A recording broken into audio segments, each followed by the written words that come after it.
Salut à tous, je vous retrouve aujourd'hui pour un troisième épisode, enfin pour le troisième épisode de la série Comment avoir de belles fesses. Donc la dernière fois je vous ai dit que je devais vous parler de ma routine fessier, c'est-à-dire qu'est-ce que je fais en termes d'exercice et d'alimentation pour améliorer mes fesses. Mais en fait j'ai changé d'avis, ce sera pour le quatrième épisode. Aujourd'hui je vais vous parler des cuisses, je vais vous parler de comment avoir de jolies fesses et des cuisses fines, puisque c'est quelque chose que vous me demandez tout le temps. Je ne peux pas vous dire combien de fois ça me revient en commentaire ou en message privé. Vous êtes très nombreuses à me dire voilà comment faire pour avoir des belles fesses mais garder des cuisses fines. Et vous êtes aussi nombreuses à me dire oui, Sonia du Top Body Challenge, elle y arrive, donc c'est possible, dis-nous comment faire, etc. Donc oui, on va parler de ça aujourd'hui. Vous êtes super nombreuses à me dire oui, ça fait un mois que je fais tes séances et mes cuisses elles ont triplé de volume, c'est pas ce que je veux, moi mon objectif c'est de muscler les fesses et je veux garder des cuisses toutes fines, je veux pas que mes cuisses soient musclées et là voilà, depuis que je fais du sport, et ben, j'ai pris énormément de muscles et mes cuisses sont énormes. Donc déjà de 1, soit c'est une illusion d'optique, parce que voilà, vous regardez et forcément on a tendance à se voir dans un miroir déformant, donc vous voyez vos cuisses plus grosses que la réalité, donc n'hésitez pas à prendre vos mensurations toutes les semaines ou tous les mois, comme vous avez envie, pour voir si effectivement vous avez pris en volume ou pas. Vous serez très surpris je pense par les résultats. Et ensuite, deuxièmement, non, vous n'avez pas pris du muscle. Donc je suis désolée de vous le dire, mais en un mois, vous ne pouvez pas développer, tripler votre masse musculaire, c'est totalement impossible. Donc c'est soit de la rétention d'eau, je reviendrai là-dessus je pense dans un prochain article sur mon blog ou une vidéo je verrai, soit c'est la congestion musculaire après un effort, forcément le muscle est enflammé, il est gorgé de sang, c'est comme ça va dégonfler, ne vous inquiétez pas. Ou alors c'est peut-être de la graisse, je suis désolée de vous dire, mais la graisse prend beaucoup plus de volume que le muscle et beaucoup moins de poids, donc ça se voit peut-être pas sur la balance mais ça se voit sur la silhouette. Donc vraiment sortez-vous ça de la tête, le muscle ne se construit pas comme ça du jour au lendemain. Si c'était le cas, ça se saurait, il y aurait beaucoup moins d'hommes dans les salles, il y aurait beaucoup moins d'hommes maigres, il y aurait beaucoup moins de gens qui se plaindraient, de mecs qui se plaindraient, je sais pas, vous entendriez beaucoup moins de mecs en train de se plaindre de pas voir leurs muscles se développer suffisamment vite. Et dites-vous que déjà les hommes, eux, ont énormément de testostérone par rapport à nous. Donc voilà, c'est impossible que vous, en tant que femme, vous leviez un matin avec des cuisses qui ont triplé de volume. Impossible. Donc, revenons à Sonia, qui a des cuisses toutes fines et qui a des belles fesses. Donc déjà, sachez que je ne vais pas ici faire de critique, donc Sonia, si tu me regardes, je ne suis absolument pas en train de critiquer ton physique, je suis simplement en train d'ici de décrire pour faire comprendre un petit peu à tout le monde que personne ne peut avoir le même corps que quelqu'un d'autre, déjà de base, mais Sonia est une femme qui est grande, qui est élancée, qui a donc des grands bras et des grandes jambes, donc automatiquement elle va paraître plus fine que quelqu'un qui est petit et qui est donc plus compact. Moi par exemple je fais 1m61 et ben voilà, mes membres sont plus courts et donc ont l'air beaucoup moins élancés.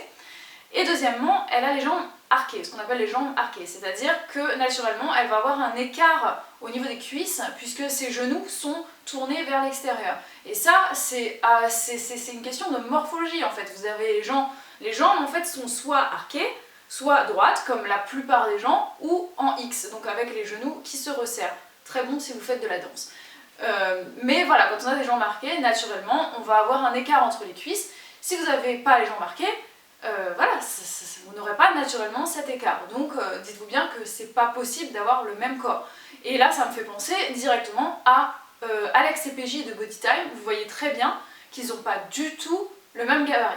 Pourtant pour les avoir vus en vrai, je peux vous dire qu'ils sont tout aussi musclés l'un que l'autre. Pourtant quand on regarde Alex, qui est bien plus petit que PJ, et ben il a l'air plus coffré, plus baraqué, plus musclé tout simplement parce que il est petit, il est compact, donc voilà, tout paraît plus massif, alors que PJ, qui est plus élancé, paraît beaucoup plus fin, alors qu'en fait, voilà, il est tout aussi musclé, mais ça donne pas le même rendu, donc dites-vous bien que selon votre morphologie de base, selon votre gabarit, vous n'aurez pas le même rendu. Et là, je parle même pas du fait qu'il y a des personnes qui ont un haut du corps qui est plus large que le bas, et vice versa, pareil, il y aura un rendu complètement différent. Donc, ne travaillez pas en vous disant j'aurai le même corps qu'un tel, puisque vous n'avez pas la même morphologie et ça prime sur tous les exercices que vous pouvez faire. Donc est-ce qu'il n'y a que Sonia ou les filles qui ont un gabarit comme Sonia qui peuvent avoir de belles fesses et des cuisses toutes fines? Non, vous pouvez aussi.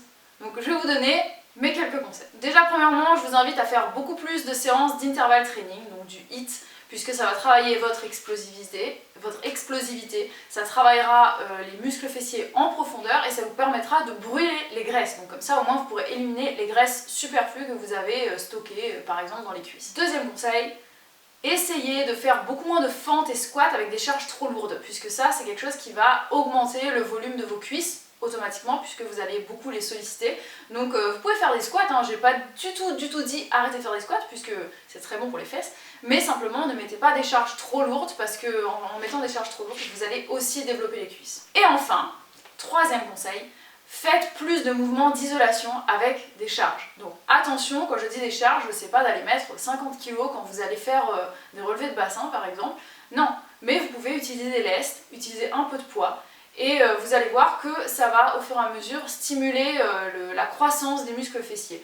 Quand je vous dis de ne pas mettre trop lourd, c'est pas parce que c'est dangereux, bien au contraire, si vous le faites de manière assurée, vous n'aurez aucun souci, mais simplement ça va également solliciter les ischio-jambiers, puisqu'on ne peut pas, comme je vous l'ai dit dans la première vidéo de cette petite série, je vous disais que les mouvements d'isolation des fessiers voilà, on va solliciter principalement les muscles fessiers, mais c'est pas du 100%, c'est-à-dire que vous aurez quand même l'arrière des cuisses qui va travailler dans la plupart de ces mouvements, et donc si vous mettez des charges trop lourdes, vous allez également stimuler la croissance des muscles de l'arrière des cuisses, donc vous allez également faire grossir vos cuisses, et si vous regardez cette vidéo, c'est parce que vous n'avez pas envie justement de faire trop grossir les cuisses. Gardez en tête que quand vous êtes débutant, quand vous débutez dans le sport, pendant à peu près 1 an, vous verrez que vous allez faire des très gros progrès sans forcément créer de déficit calorique. C'est-à-dire que vous pourrez très bien manger peu, donc perdre du gras, et également construire du muscle en faisant de la musculation. Mais à un moment donné, en fait, il va falloir faire un choix parce que vous allez voir que les résultats vont ralentir et que vos muscles ne se développeront plus suffisamment vite. Donc à ce moment-là, il va falloir faire un choix niveau alimentation et niveau comportement alimentaire, c'est-à-dire, je m'explique, si vous voulez faire grossir vos muscles, ici on parle des fesses, il va falloir manger plus de calories. Par contre, là vous n'allez plus perdre de graisse. Donc si vous voulez d'abord perdre la graisse des cuisses, il va falloir manger moins de calories. Mais à ce moment-là, soyez conscient que vous n'allez pas pouvoir développer le muscle. Donc à un moment, il faut faire un choix, il faut voir ses priorités. Et puis voilà, vous pouvez passer de l'un à l'autre. Vous faites votre truc, votre petite popote comme vous voulez, mais soyez bien conscient qu'à un moment donné, c'est pas possible de faire les deux en même temps. On est dans une société qui nous dit qu'une jambe féminine, c'est une jambe qui est longue, qui est fine, qui est élancée, qui n'a pas de graisse, qui n'a pas de muscles, qui est juste, voilà, juste fine. Mais dites-vous bien que la cuisse, elle n'est pas seule en fait sur votre corps. Elle est liée à vos fessiers. Votre fessier est lié à votre taille. Donc si vous allez travailler vos fessiers, vous allez augmenter, améliorer votre niveau en sport, en musculation, forcément vous allez vouloir mettre plus de charge, vous allez mettre plus de poids, vous allez faire des mouvements peut-être plus difficiles, plus complets, vous allez travailler vos fesses. Mais même si vous pouvez développer plus les fesses qu'un autre muscle, vous allez quand même développer les autres muscles. Donc vos abdos vont quand même travailler, vos cuisses vont quand même travailler, vos cuisses vont également se développer.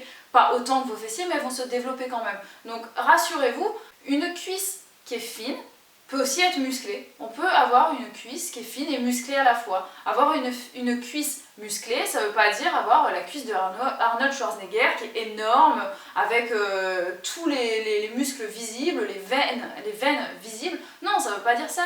Une cuisse peut être fine et musclée à la fois, et féminine à la fois. Après, bien sûr, tout va dépendre de vos goûts, de vos objectifs, de ce que vous recherchez pour vos préférences personnelles, et ensuite votre entraînement va s'adapter à ça, à vos envies, à vos objectifs, et ça c'est vraiment libre à chacun de voir ce qu'il recherche tout simplement. Mais gardez bien en tête qu'on ne peut pas changer sa morphologie, comme je vous l'ai dit. Si vous êtes petite et tassée, vous ne pourrez pas devenir grande et élancée. Rappelez-vous également qu'on ne peut pas manger très peu et beaucoup développer ses muscles.